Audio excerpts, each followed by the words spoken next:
In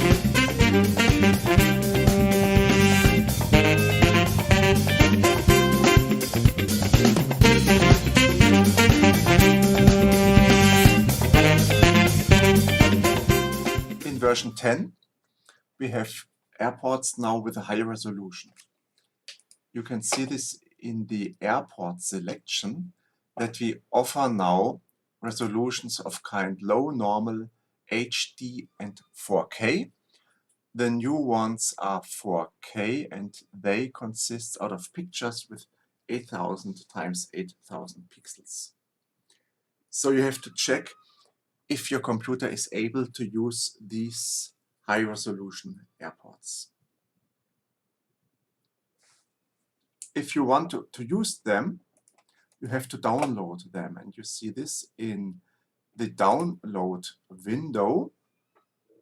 And here you select which kind of resolutions you want to download.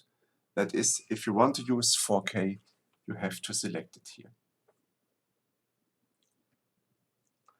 Perhaps also interesting with the airports are the following features. In the shortcuts, you can say set new start position, and that means that the current position of your model is used as the new start position for the moment. And you can select set favorite start position, and in this case, your current position is used as default linked to the airport you have selected.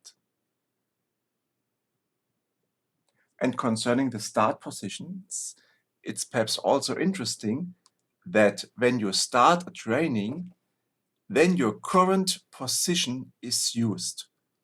That means, for example, for the hover training, the hover training will take place at that position that your helicopter has at the moment.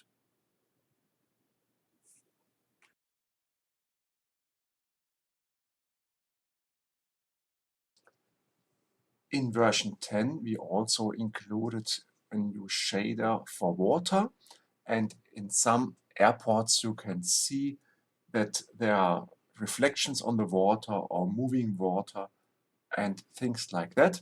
This, for example, is the airport Rhenau-Insel.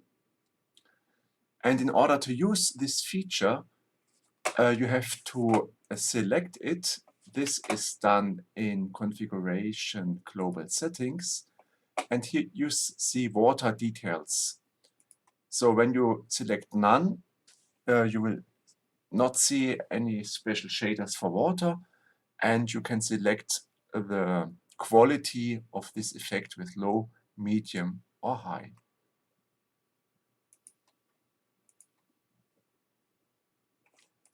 Let's try another airport. Here we have the flower field, for example.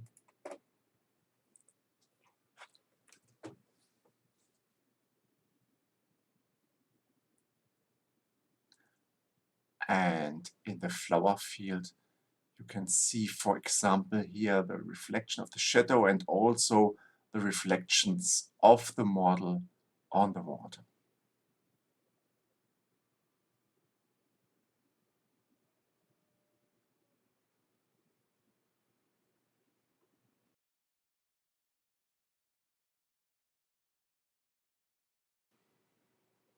In version 10, we worked a lot on the graphics of the models.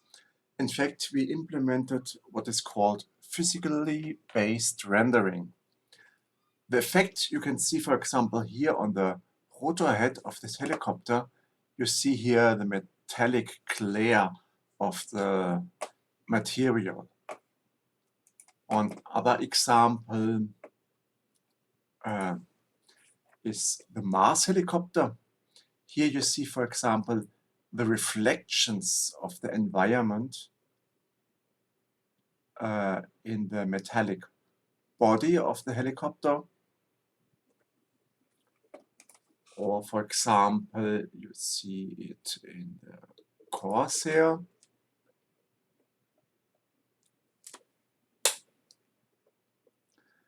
Here you can see that the body of the Corsair is really metallic, and you can also see, for example, the reflections of the surrounding in the glass cockpit.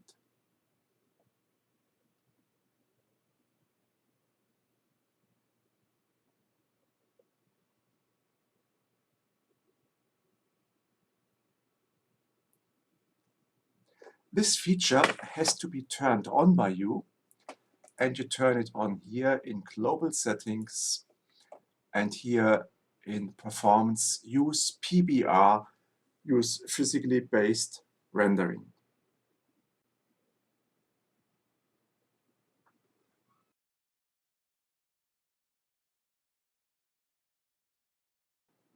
There is another new feature in version 10 which might be of use for you, and this is you can change the size of your helicopter a little bit. For example, if you have difficulties really to see what the helicopter is doing. Here you see a scene of an online session, multiplayer session. And what I can do now, I can increase the size of my helicopter. And you do this in the global settings. And you can find here what is called object zoom. So for example, if I go now to 150% and reload the model, then you can see that the model is now much larger.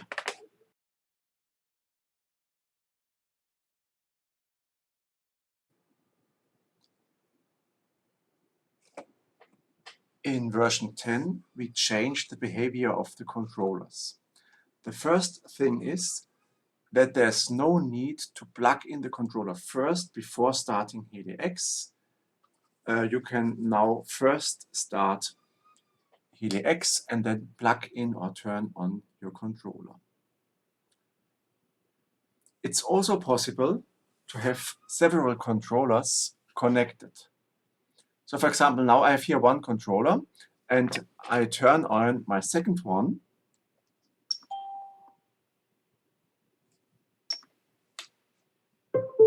Okay, and then automatically you get here a new window, and this asks you which controller do you want to use. So I can decide now which controller to use. Okay, let's change to here, and then I'm now using my Yeti controller. It's still possible that you use your V-Bar touch control via WLAN. In this case, the V-Bar touch has always priority over all USB controllers. And if you are a lucky person and you have several V-Bar touch controllers and you want to change them, then just turn off one of the controllers, turn on the second, and then HELI-X automatically connects to the second controller. And when you have two controllers connected and want to change the controller, then just go here to configuration, rescan USB controllers. Then HELI-X looks what controllers are connected and asks you which one to use. Please note that each controller has its own configuration file and that each controller has in fact two configuration files, one for helicopters and one for planes.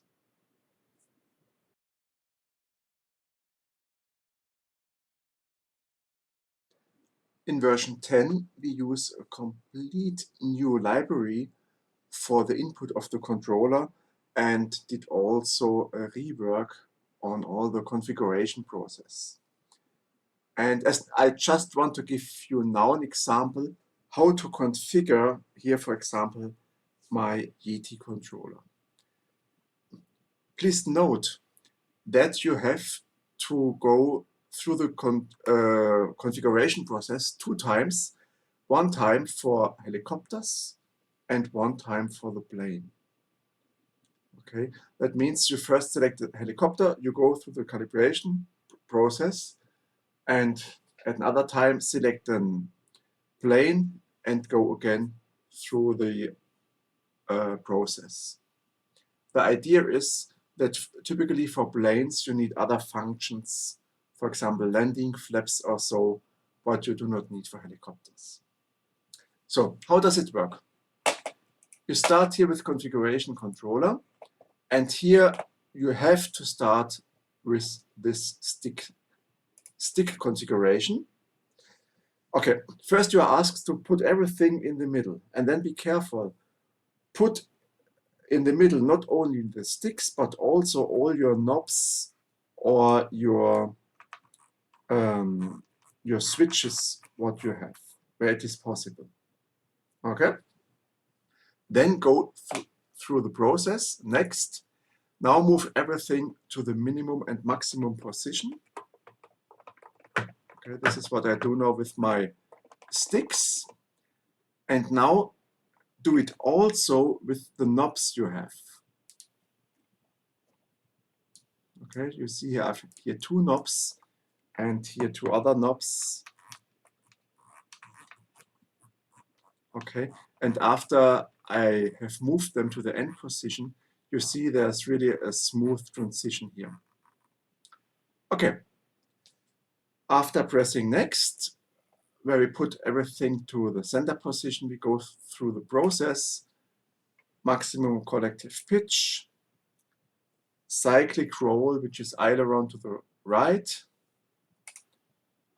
cyclic pitch forward, which means aileron forward, elevator forward, and then the rudder to the left. Okay, next, that's it. Now we have configured all the 4 functions. Okay, next we have to define what we need, for example, for the bank selection. And for this there is a universal method here with buttons and what I call smart buttons. This is a guided way which might help you. But I want first to show you how the button concept is. Okay.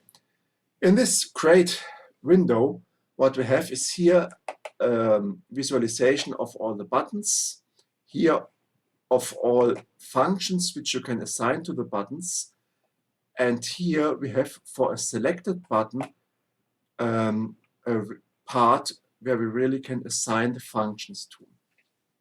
So for example, I have here a rotating knob. Okay, this is called number 5. And assume I want to define bank 1, bank 2, bank 3, bank 4 to the rotating knob. If I want to do this, I have to go through the process as follows. First, I activate this, and then you see when rotating the knob, it rotates here, and then I can assign up to 4 functions to the different positions. Okay, so for example, I could want here in the first part engine off, then I move this here to the left and say, okay, here I want engine off. That means in this region the engine is switched off. Then in the next quarter I want to have the bank 1, then I go to this here, this situation, and activate this and say, okay, this should be bank 1. Next, I want here bank 2 in this region from 0 up to 50%. So it's already selected, so I can switch here idle up 2 and here, for example, idle up 3 to this here, select this, and then I select it here. So what you see now, when I go through the rotating button, I have here the region with engine off. Here I start the engine and idle up 1, bank 1, here bank 2 and bank 3. Okay, or for example here I have a switch where it is. I switch it, but I do not see it here because it's over there. Okay, so what you see here on Yeti, one switch is on the interface as 2 different channels, so to say. Okay, so I take one, and I've moved now the switch, it goes from -100% to 100%. Okay, so I want in this setting now the rescue on. That means, for example, I go to here on the upper half and say, okay, here I say rescue on, then now rescue is on, rescue is off. And this is the configuration. And because I do only want the rescue on off on this switch, here on these other possibilities, there's none selected. Okay, you see this is quite powerful thing, but it might be a little bit complicated. And therefore, we have also the possibility to go through a guided process. And this is called smart buttons. So let's do again the same configuration in a guided fashion. In this window, you see here, I have here a graphical interpretation of all the switches I have. And now assume I want to configure engine on-offs, or the bank and the rescue button. Okay, so I select here what I want to configure, and then I go to start and go through the process. So the first one I'm asked for is for bank 1. Okay, let's see how this works. Now I have the switch for bank 1 and I press next. I go to the switch for bank 2, press next. The switch for bank 3, press next. Next I want something for the auto rotation. I want it here. Next. And I want a switch for engine off. This is here. And now I want also a switch for rescue. Here I want this one. So I press it, press next, and then I release it and press next. Okay, and then configuration is finished. Everything is okay. And after that, I have configured now the controller with the functions I have here. And for example, I also want to configure the landing gear now. I can switch this off, go to landing gear, and go again through the process. Okay. So landing gear up, I want, for example, here. Press next. Now landing gear down, I want here. I press next, and everything is finished. And if I press now OK, everything is configured as I wanted it.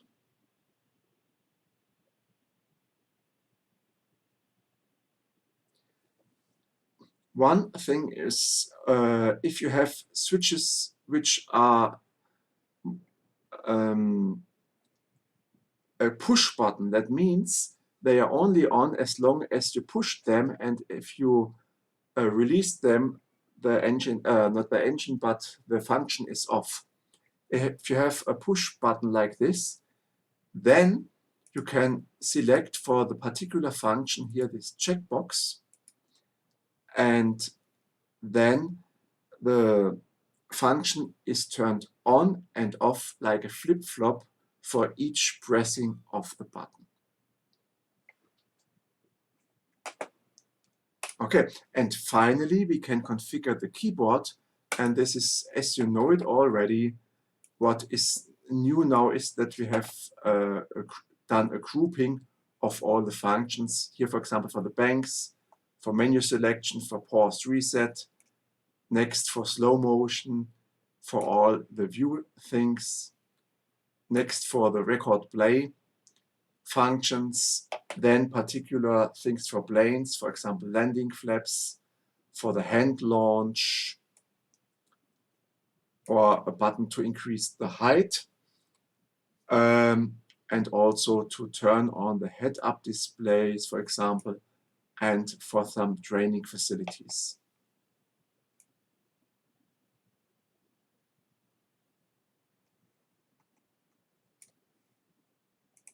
Okay, so in principle, that's it how we go through the calibration process.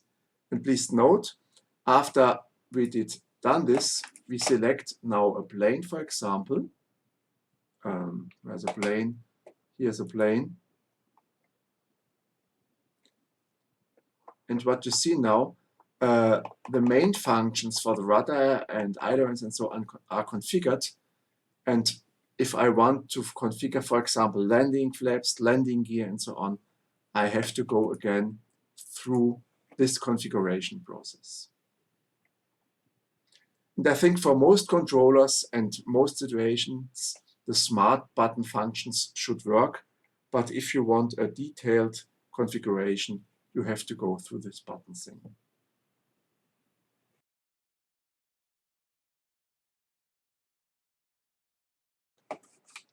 Also new in version 10 is the possibility to use a virtual reality version of HELI-X on Windows machines.